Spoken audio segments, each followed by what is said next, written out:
Only one not here so far.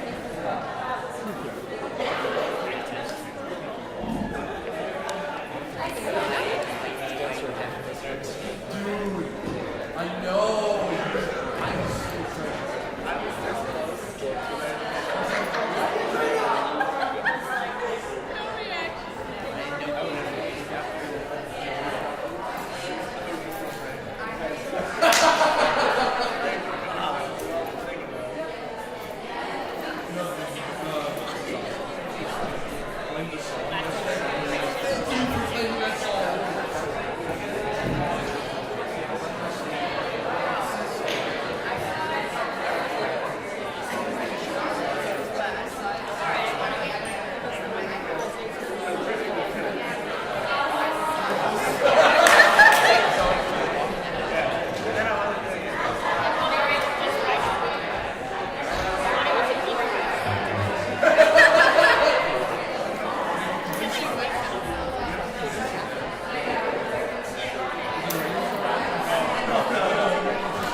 One up here. There we go. There you go. That'll make a good pod. A more complete pod.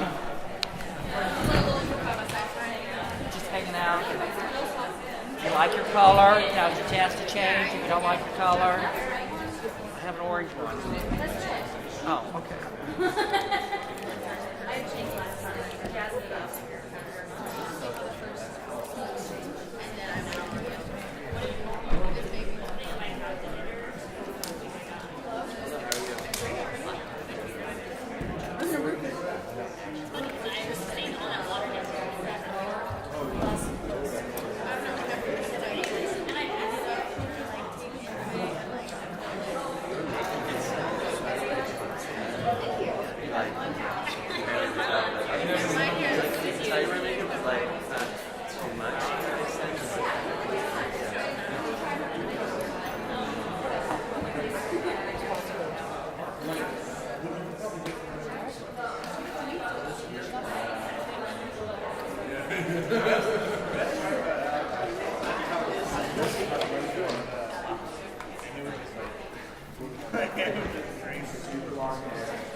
Good morning, everyone.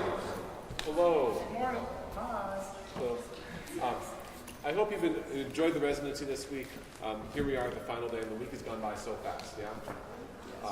And what a great thing we've had here, and hopefully something that we can continue on for the rest of the semester and through our work as we continue on at Crane. So.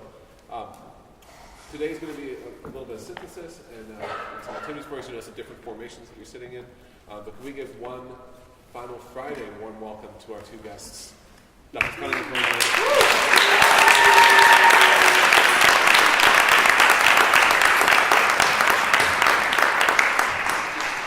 have to start out by saying that Dr. Kelly McHale and I, every day when we have left for the day, we spend a lot of time, we're so excited. We're talking about the activities of the day and how great you all are as students and how wonderful it's been to engage with you all and wonderful ways in which you have received us personally, but also in which you have taken in the things that we have had to share with you. And it's just made this week an extraordinary one for us. And so I thank you for that from the bottom of my heart. It's been great. Appreciate it so much. We've learned so much from you, and I can speak for myself, I will cherish this experience for a very long time. So thank you for being such a warm and welcoming community. We've done a lot of talking at you today, and we wanted to do some things with you to sort of bring together some ideas that we've talked about today. But in particular, we know that we've talked to you about things that are a bit abstract, and we have some guiding principles in culturally responsive teaching that we've discussed in some of the sessions that we've done with you earlier this week. You know, Dr. Kelly McHale has done sessions with you that really focus a great deal on the importance of learning about yourself, understanding the attitudes and the worldviews that we have and how those are developed and formulated and how that impacts the way we teach and our perspectives about our students even.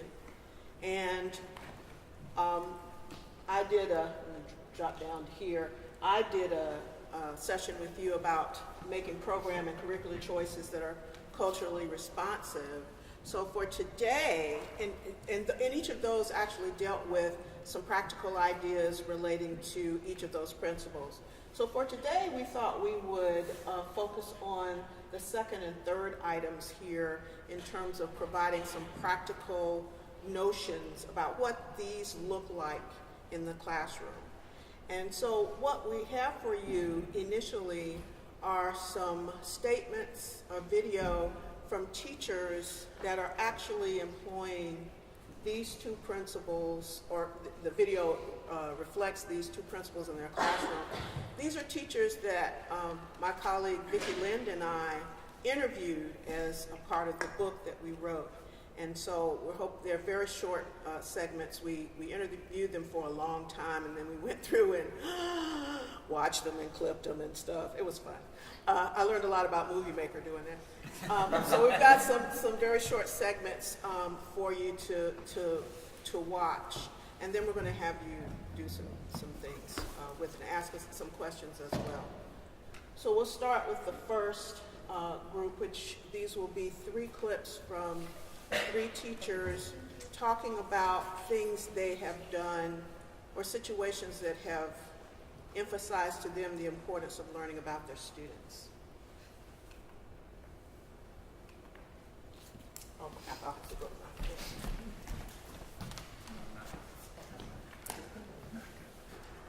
Yes, I don't think I have a choice. I think that was my strength that helped me build a program. Was there were a lot of things I was not good at. There were a lot of things that, now I look back and I think, well, you should have done this way, you should have done this way. But the strength I did have was that I was a culturally responsive teacher. In that, once again, sort of that open door policy and making sure if I understood in some ways how my students function, how they best learn. And the example, I keep giving you examples until you tell me not to. The example I can give you that in my first years of teaching, I was taught to never touch students. And then I had a Latino student say to me one day, "You don't even like us." I'm like, "What are you talking about?" He's like, "You never touch us. You never, if you say good job, you never pat us on the shoulder or do anything like that." And I was left going, "What do you mean?" And then suddenly, I started asking them. They're like, "Yeah, when our teachers, if we did a good job, they would at least pat us on the shoulder or give us a hug." And I thought, oh my God, I never even considered something like that, especially when you're raised in an educational environment where you're taught constantly, don't touch your students under any circumstances. So at that point, I started getting into the habit of, if a student was doing a good job or if a student needed a hug, you were just very conscious of the lines where they were. I wouldn't hug my Anglo students unless they were expressly clear it was okay. But my Latino students generally, when you pat them on the shoulder, it meant a great deal more than saying, good job. Good job was just words. Right. But a pat on the shoulder was being culturally responsive to what they needed for their success. Just a little context for you. Mark is a band director who teaches at a high school that has a high population of Mexican students in their student population. And when he mentioned them talking about their teachers, he was talking about their teachers back in Guadalajara, which was where most of them came from before they immigrated to the area where he taught. And one thing, too, I forgot to mention that if you're watching these videos, I'd be really interested in some of your thoughts about what these teachers are saying about the importance to them of learning about their students. Dawn is an elementary general music teacher. At the beginning of the school year, I have the students actually do a musical profile of themselves. Yeah, so it's kind of like a get to know me, but it all refers to music. Excuse me. So it talks about their preference, what genre do you like, what is your favorite song? When you close your eyes, what do you hear? What type of instrument you like to play. They set a goal for themselves in music.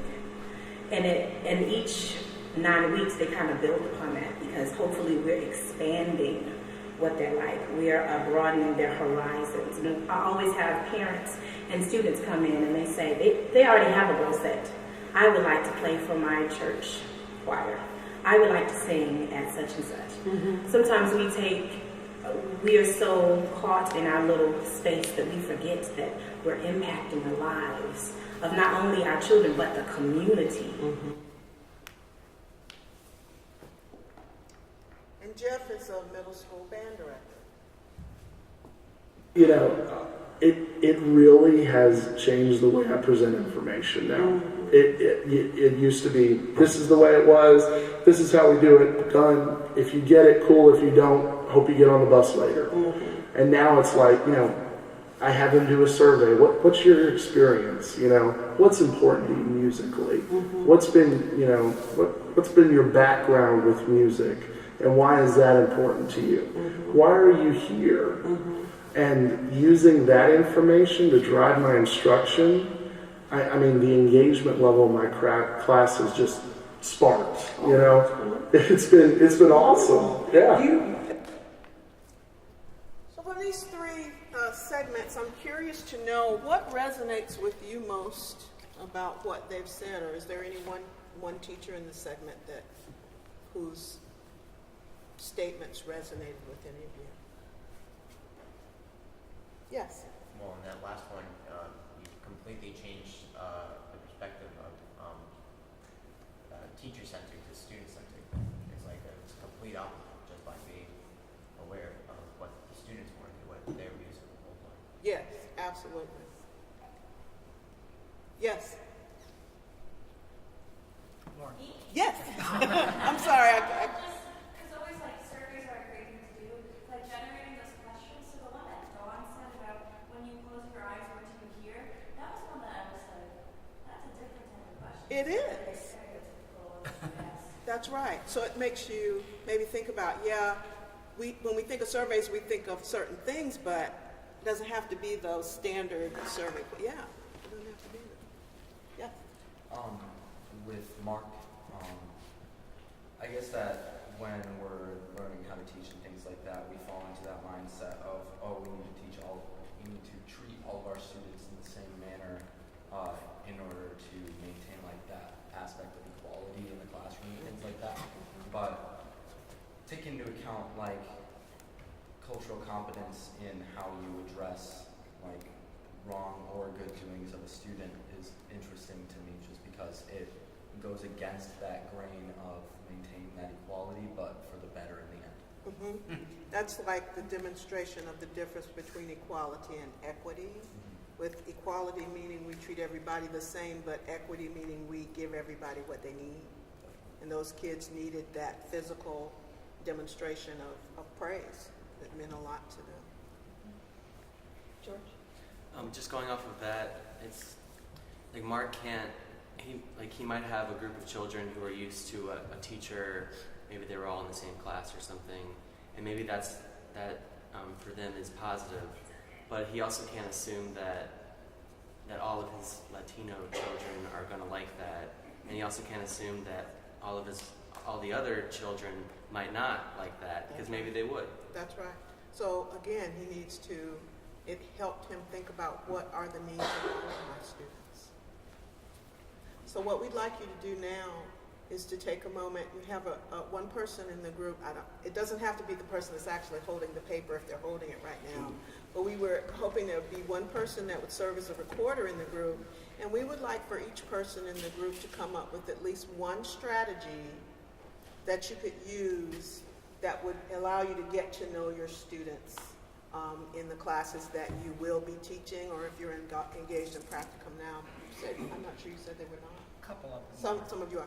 If you're engaged in practicum now, what strategies or what strategy might you use to engage students so that you can learn about them and it would inform your teaching? So we'll give you maybe 5 minutes to do that, and then we'll share. You have to get ready. Do you want to do it? I just think that. The thing I would say is like telling your students who you are, just kind of telling, it seems kind of like it has nothing to do with getting to know your students, but just like showing them that you can express yourself and feel comfortable telling things about yourself and get them to also share and feel like it's more of a community. So we're coming up with one strategy? Yeah, like express or tell students about yourself. Something that I really liked that our health teacher did this year was like she told us about herself, like what she does outside of the classroom, like what kind of education she had, where she's from. Yeah. Is that, who is that? Wilson. What's her name? Heather. Oh, I don't know her. She's wonderful. She's like the model teacher. Like she's wonderful. She's amazing. But so then she was like, okay, so that's me. And then like throughout the course of the class, she handed out index cards and was like, all right, like write your name and like 3 things that like you want me to know about you, and like they don't have to be anything like particularly deep. You could even just say, I like nachos. So when we had like students actually come out with like, I have a learning disability, like I have really terrible anxiety, like I struggle with blah blah blah, like this is my home life, and then just kind of creating like, hey, like tell me what you're comfortable with, like I won't say anything. I don't know.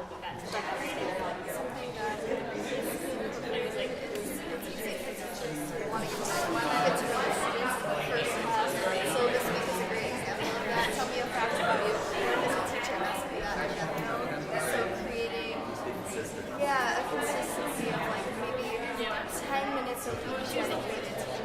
about things besides music.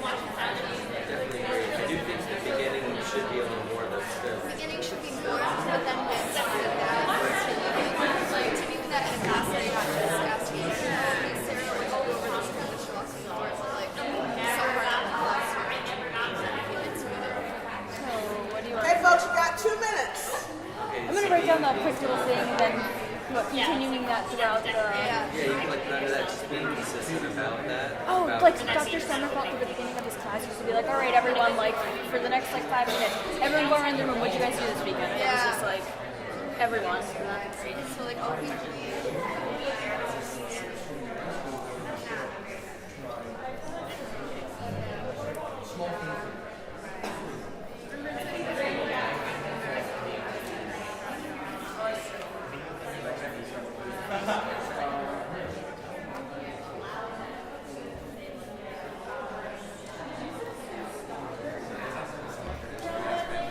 Yeah, did we write some kind of questionnaire, survey kind of thing? You know, stuff like, what are your favorite songs? What would you like to learn? What are your goals? Kind of thing. Maybe at like the end of the week, do a reflection on maybe what you want to do next week. The end of the week, a reflection. I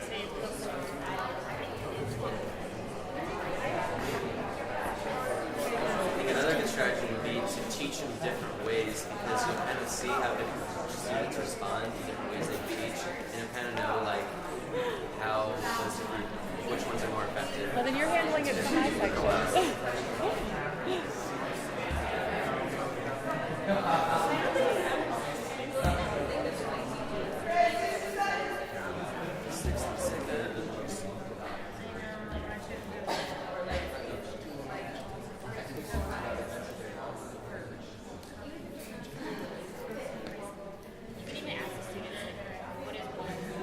Baseball report, is that R-A-P-P-O-R-E?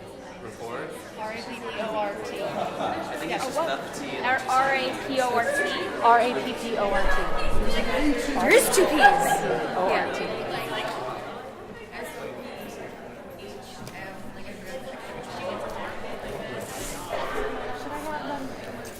Should they share all of them or just Just leave it. Completely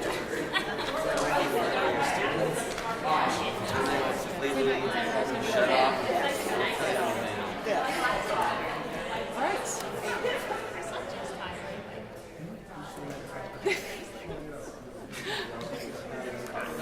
Okay, I think we're ready to share out. So what we'll do is we're going to ask each group to share a couple of the strategies that they have and just be mindful of what other groups are saying so that we don't repeat them. So the deeper we get into sharing, it'll start eliminating some on your list. So whoever goes first gets to pick what their favorite ones are. So which group would like to go first and tell us some of their strategies? Please speak nice and loud. We had attending your students' events outside of the classroom, whether it be like sports events or other musical events that they might be involved in. Having small, you can like consider them lessons or just small groups where kids can maybe come in during like lunchtime or recess. If you wanted to do, I did that at my school, and it was cool to sort of feel like you were really special to the teacher, being able to spend a couple extra minutes with them. And maybe having the students pick like a song of the day, like 1 or 2 kids can talk about like their favorite song or their favorite band or something like that. And they're like teaching you, but they're also teaching all of their fellow classmates as well. So Great. Those are all great ideas. Do we want to tie in as they talk to TPA and such? Maybe at the end. At the end, okay. All right, I'm going to steal your marker though. Yeah, go write some things down as you guys are sharing out. All right, next. Yes.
great.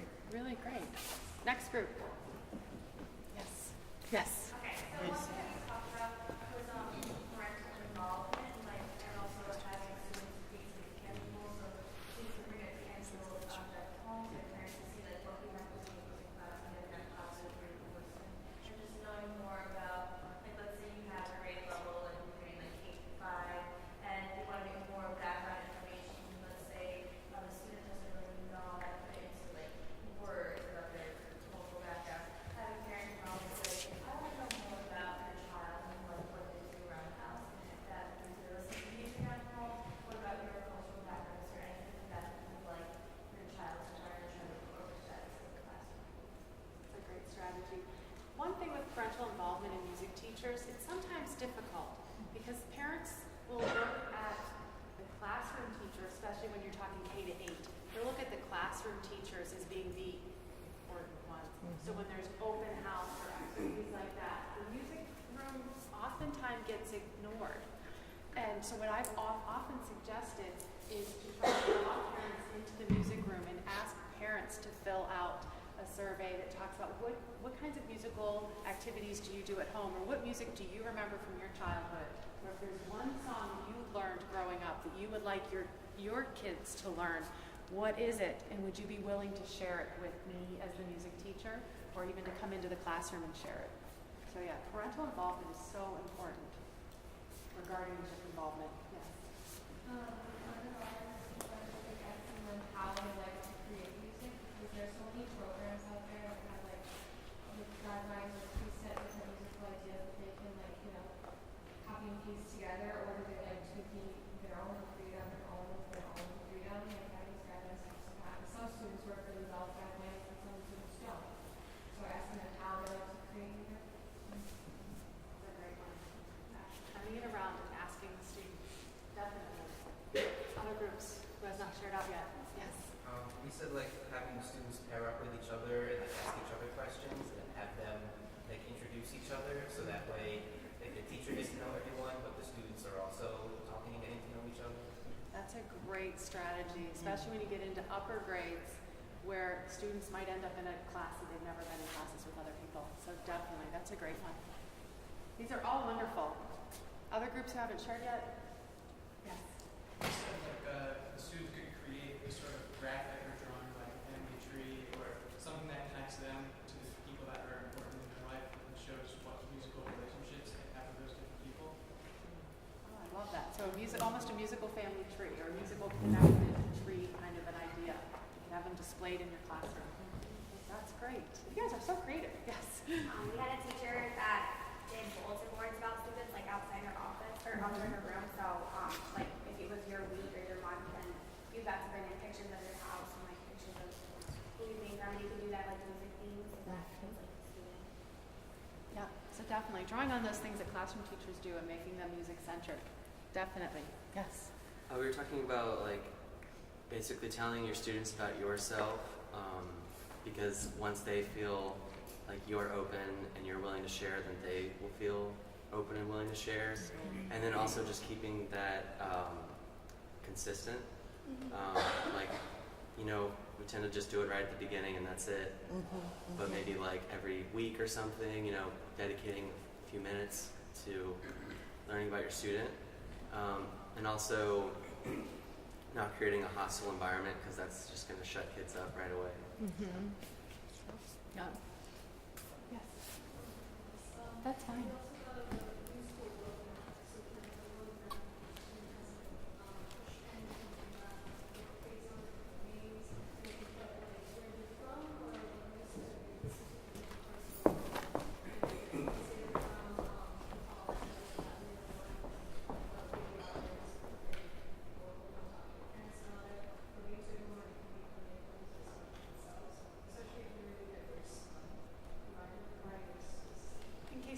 She was talking about creating a musical world map with push pins. So especially if you're in a school that has a lot of different languages spoken and such, you could have the students with push pins indicate where they're from, and then use that as a way to encourage parents to share music that you might not be aware of. Great one. Every group participated, or have something else to add, please? I was just going to generalize what most of the other people were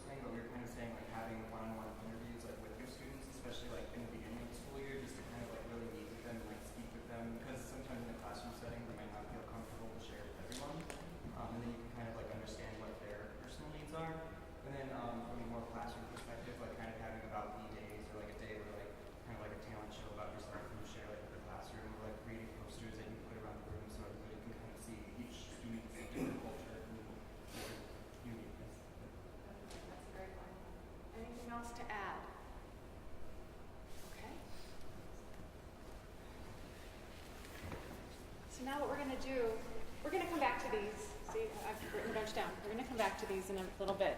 But before we do that, we're going to move into creating a supportive classroom environment. We're going to visit 3 teachers, 2 you've already met, and listen to what they have to say about this. The first one is Marta, and she is an elementary strings teacher. When I first came here, you know, I'd say 85% of our school, 80% of our school is African American, and it's named after a man named Silas Abraham Peeler. So the first thing I did was I want to know who this man was. I did a Google and I found out that he was president of Bennett College in 1912 when the school was co-ed. I came across, in a crazy way, I came across a photograph in the music class in 1912 at Bennett College and found a photograph of, I have it right over there in my classroom, of 2 young black men who were holding violins, which was pretty much unheard of in Jim Crow South. African American men or women, you know, having formal instruction in playing violin. That was a really good connection. So as soon as I found that out, I also went to the Greensboro Historical Museum because I discovered online that there were some papers that he had written that his son had collected. So I went to the archives and put my little white gloves on and read about Silas Peter. And when I told the children about it, I made sure that I told the children about what I learned, and they immediately responded. It resonated right there. And the kids would say, oh, we're a part of history. And they quickly caught on to the idea that this violin dream that Silas Peter had, because he actually played, he actually had photographs of his violin in his papers. That's how much it meant to him. So the children immediately identified with that they were carrying out a legacy that, you know, started over 100 years ago. This is Mark. You've already met Mark, the high school band director. We went to competition once, and the kids had a miserable time because they didn't sound like the other groups.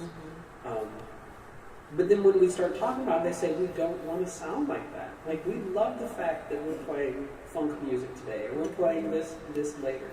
And we can do the other stuff, but when we get a sheet back, adjudication sheet back, and it says this, and this, that's not really who we are.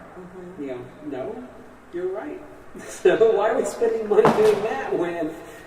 Do you think, I'm thinking that it's very interesting that instead of being profoundly disappointed and feeling insecure and down on themselves after that experience, that they were actually able to say, this isn't who we are.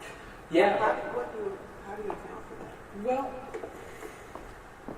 I think I probably had nagged them so much about the things they had to be proud of that they were actually proud of them.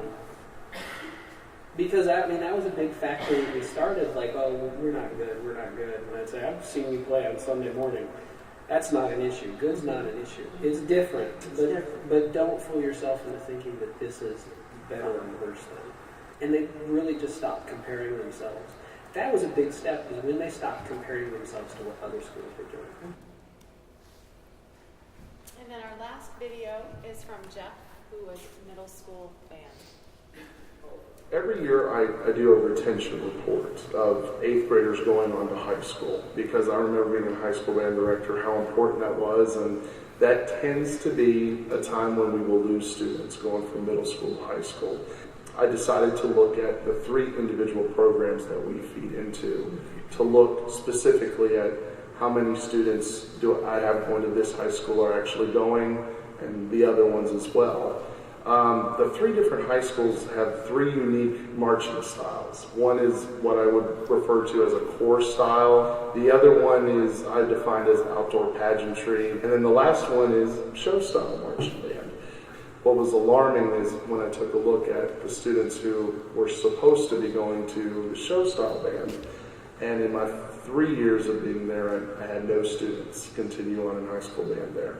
That was disturbing and alarming to me. What am I doing that students aren't wanting to continue on with that band program? It's a strong band program, just different. And when I reflected on the year and looked back at my previous lesson plans, I realized every time we spoke or talked about marching band, it was always in relation to the other two styles. So that's what kind of drove me with this project. I've got to change the way I'm teaching and the influence I have on these students, that all three styles are important, all three styles are good, they're just different. So each of these educators just spoke to different ways, different conceptions of building community. The last one talking about realizing that he was influencing students to not continue on because of what he was priding. And the other one's talking about ways that they built community within their ensembles or within their classes, either researching an individual who the school was named after or looking at the students' reactions to competition and adjudication. What are some strategies that you as a group now can come up with that would help to build community in different music education contexts? So how can you bring community together under the umbrella of music in your school settings or eventual school settings? So flip your paper over and start working.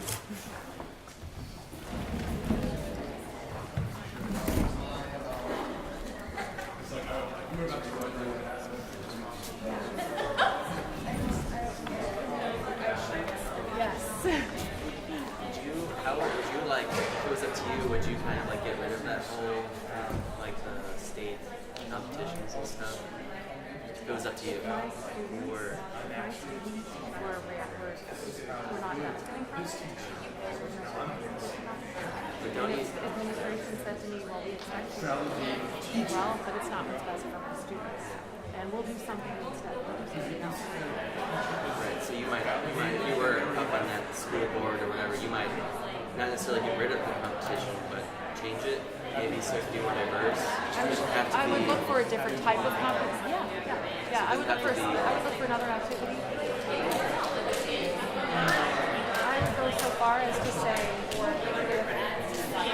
if there was community pressure to go to competition and be adjudicated, but I knew that it wasn't what was best for the students, and I had the administrative power to make a decision, then I would create something where they could go to a local university and perform for the band director and be credited, to then turn it into an academic where the music that they wanted to be performing would be honored first and foremost, and also provide an opportunity for that. Because everybody needs feedback. Do we need feedback in terms of your first, your second, your third? Is that what we need to do with kids, or do we need to say, you're doing this really well and this really well, and we'd like to see you work on this a little bit? That is so much more and has a much more positive benefit. And I think the judges would have to change too, because they are coming from that tradition. They don't even know how to grade these other types of. They sit there with their little microphones in and the score in front of them. It bothers me when I've gone to competitions. And this is how we do it in Illinois. They're all there, and they're sitting back here, and they're three separate tables, and the band's over here, and all the parents are like, and the band's playing, and they're sitting there. They don't even look at the band. They're stuck in the score. They're not even taking notes. Stuck in the score, talking into the little microphone. Oh, you missed this. Oh, percussion, you did this. If it's not, oh, percussionist with the long dark hair, you did this. Or percussionist with the blonde hair. Or, no, it's just percussion, you did this. There's no interaction with kids as people. It's all with what's written on the score and then what they're doing. I don't even see, are the kids smiling? Are the kids scared to death? Are they excited to be there?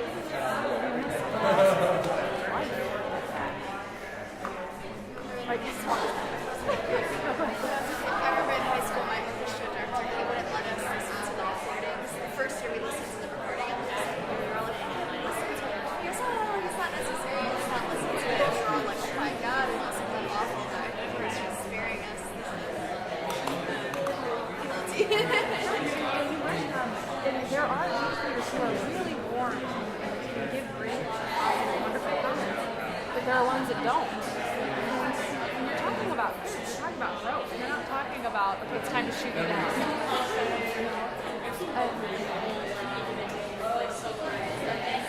And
guys think about that as well?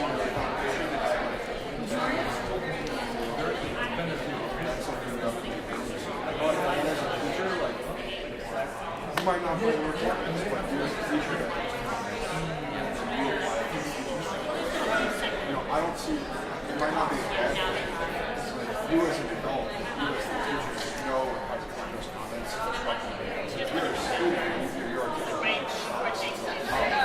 Well, I guess it's bad. It's like, when you're a teacher, how am I weekly lessons or during the class? What can I do to help me articulate?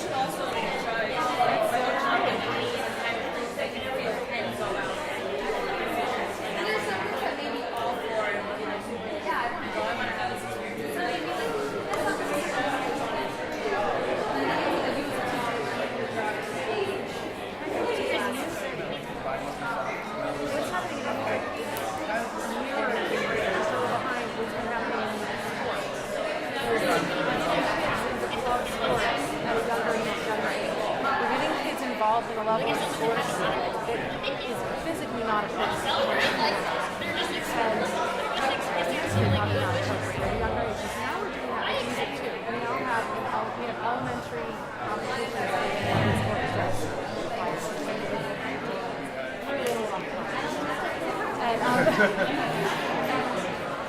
what I see happening is by the time these younger kids are in the elementary music program, instrumentalist, primarily, attending a job is done. Just like a lot of kids in sports, by the time they're high school, they've already been told enough that they're not good enough, so they didn't make the A club. Because now you have the A club, the AA club, the AAA club, the B club, the AA club. Because anybody who has money can get their kiddos or travel to categorize them. And they just start feeling like I'm not good.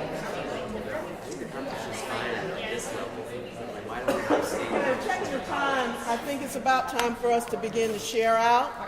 So let's follow the same plan we had before. Those who share earlier, those who share later, some of the items on your list may already have been chosen, so you can select some that aren't. And even if somebody gets all of yours, you can make it up on the spot if you want to. But who would like to share first? Yes. Make sure that you as a teacher are open and available for opinions.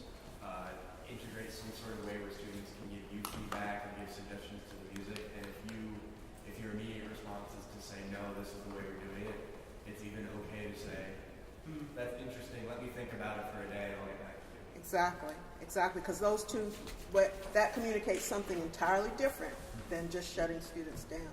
Yeah. It's really important to reflect on how we teach and evaluate how the students are reacting in practice.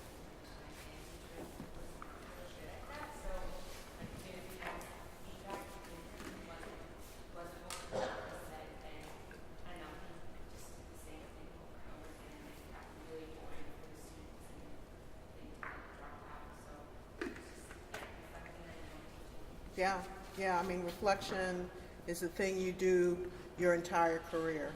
We reflect. We have to, because you're not teaching widgets. You're teaching human beings. And I don't care how carefully you plan that lesson, because you're teaching human beings, it's not always going to go the way you expect. So reflection is a critical part of what we do. So that's really important. We didn't necessarily talk about this as a group, but something I feel is important is not just teaching in a way that works for most of your students. I know that's a really common thing that teachers do. 90% of my class can read music. We're going to be reading music.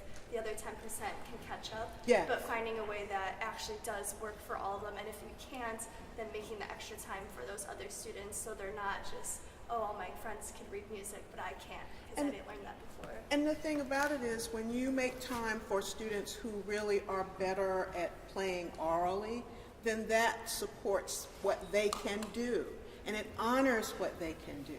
It doesn't mean that you don't have the expectation that they might learn to read, but a lot of those students spend a lot of time feeling badly about themselves because they never get a chance to demonstrate what they can do. And so that's what makes that so critical. It's so important. Yes?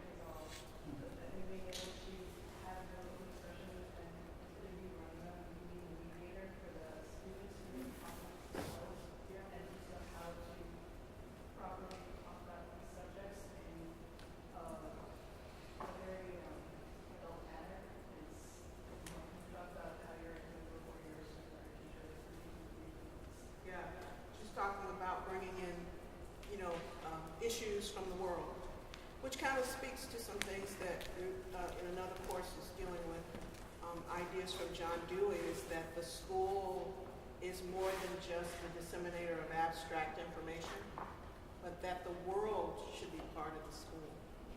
And indeed, even just helping students make connections between music and the world. Because too often we teach that as though they're mutually exclusive.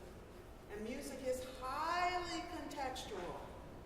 So being able to find places where you can open up conversation to bring in, to allow students to feel that they can talk about the things in the world that concern them, that's not an unusual thing to do in your class. It could be really a wonderful way of making them feel supported in your class. One of our things we brought up was participating in events in the community. If the ensemble isn't just a class that meets 3 times a week, instead they actually work as a team to give back to something they're all part of, I think that would make a more supportive and collaborative environment. Absolutely. Absolutely. Yes. We talked about involving students in making decisions, making sure they understand that they have a say in the material that they're learning, whether it's picking songs for the concert or activities that they want to do in class. We also, more specifically, had created some sort of after-school songwriting program to take what they learned in class and apply it to a set of music that they're all interested in and have something that they can create. That's an exciting idea. Exciting idea. Yes. We talked about having events that kind of combine academic and music. So like having language nights, but have like the band playing, or have art expo nights with the orchestra playing, like some things that can tie what they're learning in school, like what they do in music class together. Great. Yes. You talked about doing like what community involvement, getting like kids into the community of different ages, going to like nursing homes around the holiday season, or just doing in the community. One thing that was done in my district was like parent band night for the kids that just started playing an instrument. Was like bringing the parents in after the kids have been playing for like 3 to 4 months and putting the instrument in the parents' hands. So the parents feel like an appreciation for what the kids have been learning. Like wow, this is actually like kind of hard and present that they can do that. And then the last thing we said was like traveling with the different ensembles, whether like choir, band, or orchestra, and like giving the opportunity to play in different places and travel. That's always fun spot. That sounds fun. Does. Yes. We talked about having like an open door policy, kind of like how Nick was saying, where like allowing kids, like if they ever feel like uncomfortable in band, or they have a problem, or if they just want to sit and have lunch with like the band teacher, if they're allowed to come in and sit and talk. Yes. A lot of music areas, especially in high school, that's a place where a lot of kids come and congregate because it feels safe to them. Absolutely. I think when you consider, I understand you all are working with the EdTPA portfolio. One aspect of that portfolio is that when you are teaching, you are asked to talk about the ways in which you have allowed the information that you gather about students to inform what you do. And you need to be able to articulate that. So part of what part of the reason we wanted to do this with you today is that we want you to think about the things that you've written, both in terms, not just in terms of the 2 principles of learning about your students and creating a supportive environment, but in terms of all 4 guiding principles, knowing yourself, and also making curriculum and program choices that are culturally responsive. Because as you keep these things in the forefront of your mind, you'll be able to better articulate them when you do your instructional commentary, which is a part of your portfolio. I was just going to add, with the context for learning and the planning commentary, there's a specific question asking you how you draw on community assets, and it's framed as assets, which I love. It's framed from that positive perspective. And so much of what you have said, both with getting to know your students and getting to know the community, draws on that. Yeah. So when you go out to community events, you start to see and understand what the community values. And then when you're answering that question about what assets from the community are you bringing in, you can say, well, I have attended X, Y, and Z, and I note that the community is very supportive of the music program. Or you might have a community where church is really important, even if you're in a public school. I have a student right now who's teaching, he's right near Wheaton College, which is a Christian college, and the whole town is pretty much everybody belongs to the same church in the town of Wheaton. The kids can sing in 4-part without thinking, because that's part of their church tradition. In their masses, in their services, it's expected that they harmonize without the music. And so my student in her Ed TPA was writing about, with that understanding that a lot of the students participate in that kind of a religious service, she has now introduced more choral music where she has been able to give the students opportunity to harmonize without the music. And they've been doing that. So that's a really tangible example of drawing on community assets and making those connections. And it's just, first of all, it's just really being a good teacher, but it's also answering that prompt on the Ed TPA. I encourage you, instead of thinking about the Ed TPA as being a pain, I know I sometimes think about it that way myself, but there are some really powerful things in Ed TPA that will help to give you more of a framework to engage with your students in a culturally responsive way. So don't overlook those things. Be mindful of them. Well, thank you so much. We have come to the end of our time with you. We are really sad about that, but thank you. Thank you for giving us a great week.